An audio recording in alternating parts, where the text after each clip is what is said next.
I guess we have about 20-25 minutes. So what I want to do, like split the time into just high-level emerging themes, and then talk about specific platforms. As in, we'll just run down the list of go from Google and all things Google, then Facebook, then TikTok, Snap, Pinterest, so on and so forth. Maybe Spotify, Nextdoor, if that comes to mind.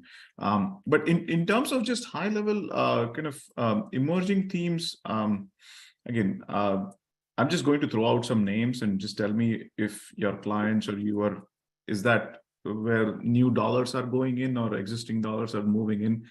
Retail media networks, is that some like a new package inside an old present, or like what is you mean like Walmart.com and yeah. these marketplaces? Well, yeah, the marketplaces are good for e-commerce, so e-commerce with product catalogs, they need to be on the marketplaces. They need to be on Amazon selling, if that makes sense, margins wise. So definitely, what I see coming on more and more are streaming advertising options. That can be great actually for local.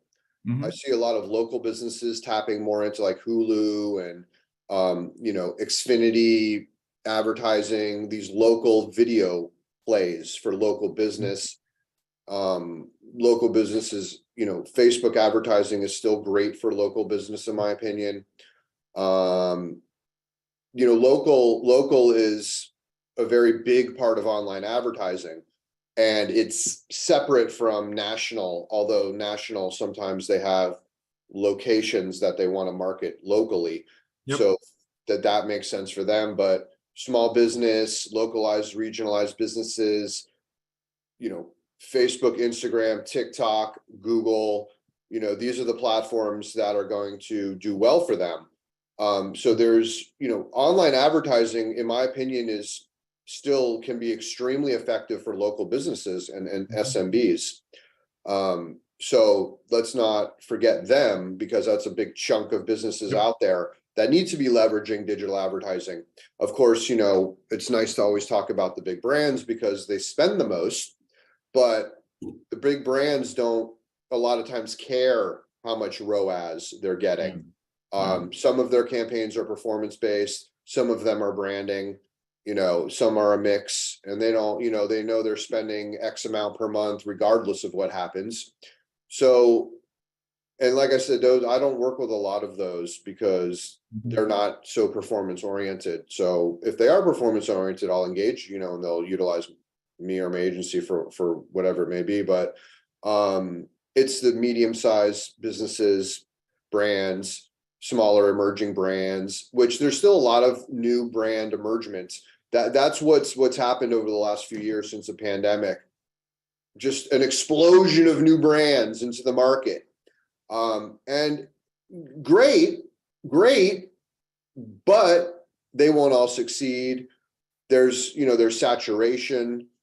Skincare comes to mind, as a very crowded space with new brand emerging. But I'm all for it. But what that does is it just injects more advertisers into the platforms, and that could raise costs a little bit. But what I've realized is that these ad platforms have so much inventory. They have so much, Google has so much search volume.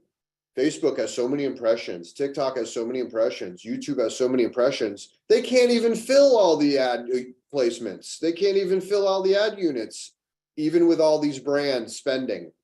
So I still think there's upside potential for new brands to come in and do something, profound, with the right strategies, the right conversion rate, the right branding. You need it all these days as emerging. I guess in terms of sorry to interrupt, like in terms of another theme, are you seeing like audio streaming as something that like podcasts and like places like Spotify or even other places, does that show up more or less in your conversations?